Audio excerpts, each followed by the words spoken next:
Bonjour à tous, bienvenue dans ce numéro d'Into the Box avec une autre personnalité du monde de la publicité et du marketing digital en France, Pierre-Antoine Durja d'Adventory. Donc Pierre-Antoine, déjà, merci d'être avec nous.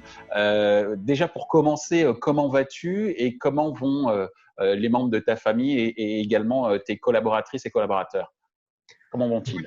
Écoute, tout va bien pour nous. J'avoue qu'il y a un côté pas désagréable à être à la maison. On a la chance d'avoir un peu de place et d'être dans la verdure. La famille se porte bien. Je pense qu'on a la chance que la nature a repris un peu ses droits. La météo nous aide à rendre tout ça plus supportable. C'est le printemps. Ouais, le printemps, pas beaucoup de pollution. On peut avoir les fenêtres ouvertes. J'avoue que finalement, il y aurait pu avoir pire comme situation de confinement. Donc, pour l'instant, à titre personnel et la famille, on le vit vraiment très bien. Et les collaborateurs et collaboratrices? On est tous en télétravail, bien sûr, aussi bien à la maison que pour le bureau. C'est une chance, on est dans une industrie où on peut se le permettre. Il y a plein de gens qui n'ont pas cette liberté. Moi, je profite bien de cette chance qu'on a de pouvoir le faire. Les équipes se portent bien. On a eu un premier cas dans l'équipe de virus avec des symptômes assez légers, donc ça va. Mais voilà, ça s'est rapproché gentiment. Mais je crois que le rythme est un peu ralenti. Ça fait du bien à tout le monde aussi de se reposer. On est dans un écosystème qui tourne trop vite là. Et finalement, le fait de faire une pause, ça fait du bien parce qu'on s'aperçoit que ralentir un tout petit peu le rythme, ça fait pas de mal. Et du coup, le moral est bon. Donc, c'est une sorte de slow down un peu imposé, mais est-ce que ce côté un rythme un peu plus lent fait qu'il y a quand même une organisation particulière pour contrer ou en tout cas pour s'adapter à cette situation? Ah oui, c'est sûr. On remercie grandement la grève de décembre, puisqu'on avait commencé à s'organiser pour travailler à distance. C'est vrai que ça a été un premier round de préparation qui a duré 3 semaines, mais finalement, on a bien appris à s'organiser à distance. Du coup, c'est vrai qu'on avait déjà en place tout le monde est sur ordinateur portable, tout le monde a ce qu'il faut à la maison pour travailler. On a installé notre propre système de vidéoconférence, c'est plus facile qu'on le croit. Et du coup, on travaille très bien à distance. On a la chance d'avoir des métiers qui sont purement digitaux. Donc, finalement, c'est aussi facile de travailler à distance. Le plus dur, c'est le moral des troupes. Le manque d'interaction sociale, c'est dur. Il y a beaucoup de gens dans l'équipe qui sont plutôt jeunes, qui vivent parfois dans des colocations, parfois seuls, dans des petits apparts. Je pense que c'est difficile. Le manque d'interaction sociale est probablement la partie la plus dure à supporter. Et comment tu essayes de pallier à ce fait, ou en tout cas, si à ton niveau, tu peux essayer de l'atténuer? Je crois qu'ils se débrouillent bien entre eux. Il y a des apéros, ça écoute de la musique, ça passe du temps ensemble. Les chats nous sauvent la vie, les vidéos nous sauvent la vie. Je crois qu'il y a un peu de tout. On redécouvre plein d'autres façons de communiquer au quotidien. Et c'est pareil avec la famille. Finalement, je crois que j'ai jamais passé autant de temps au téléphone avec ma famille que depuis qu'il y a le coronavirus. Donc, moi, je vois plein de choses positives dans tout ça. Même si on vit avec une épée de Damoclès économique, il faut profiter de tous ces temps qui nous sont donnés pour faire plus de choses. Tu parles d'épée de Damoclès en ce qui concerne l'économie, donc le business. Quels sont les dispositifs que vous mettez en place chez Adventory pour préparer ce fameux jour d'après? Oui, alors on a une réduction, nous, d'activité d'à peu près 50%. Nos clients, c'est l'automobile, le voyage, le tourisme, la distribution.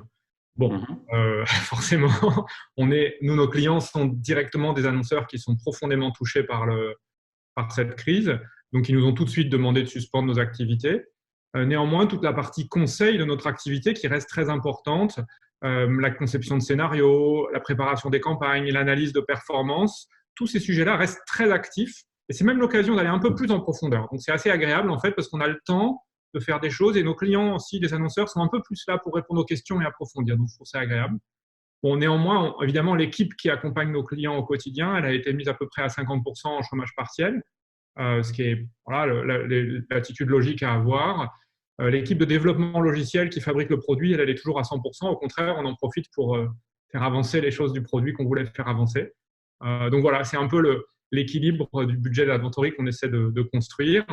On a aussi des formations. On avait mis en place, nous, tous les mercredis, une session de formation avec toute l'équipe. On est en train de remettre ça en place à distance. Voilà, on essaie d'un peu gérer. Maintenant, le jour d'après, moi, ce que je trouve assez agréable, c'est que c'est impossible de prévoir à quoi ça ressemblera. Pour moi, je ne me sens pas capable de prévoir aujourd'hui. Les conséquences économiques, sociales sont vraiment un vrai bouleversement.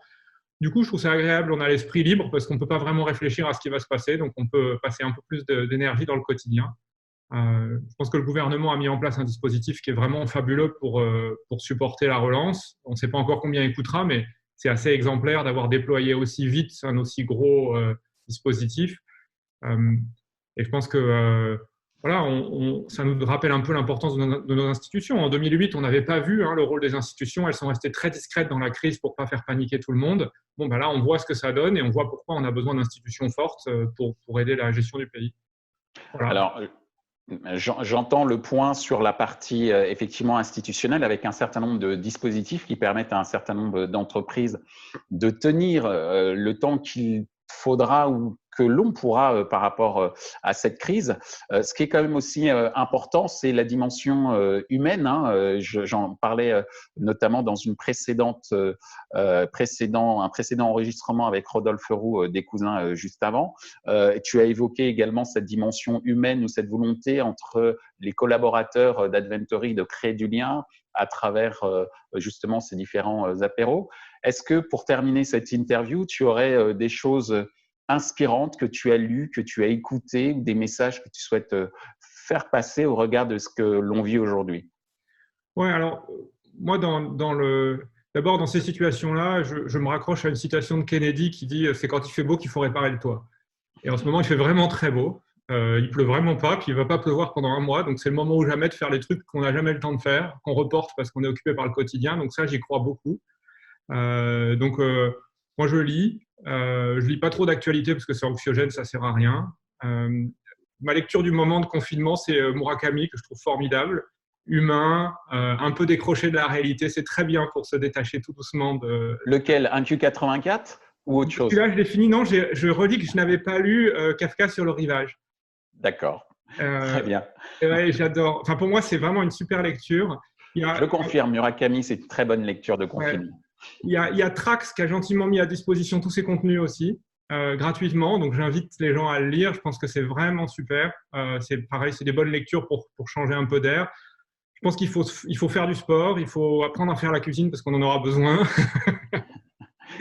Et puis, je pense qu'il faut pas… Enfin, moi, je dirais, si j'avais un petit avis à donner, c'est de ne pas passer trop de temps devant les écrans. C'est tentant de se laisser happer par les écrans. Et donc, j'essaye de lire, de faire de la cuisine, j'en sais rien, tricoter, rêver, méditer, faire du yoga, mais on passe trop de temps devant les écrans. C'est difficile à la maison de se séparer des écrans confinés. Je pense que s'il y avait bien une chose à faire, c'est d'essayer de ne pas y passer trop de temps.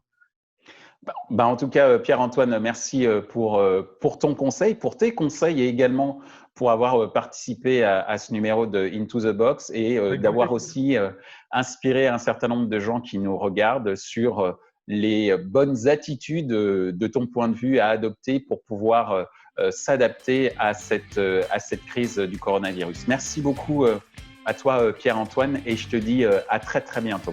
Merci, Michel. À très bientôt. Ainsi s'achève ce numéro d'Into the Box avec Pierre-Antoine Durja d'Adventory.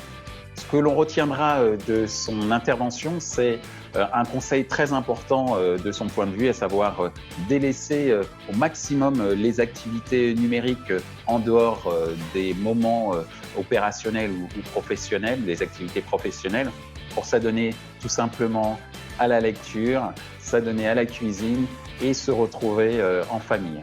Voilà, je vous dis à très bientôt pour un prochain numéro d'Into the Box.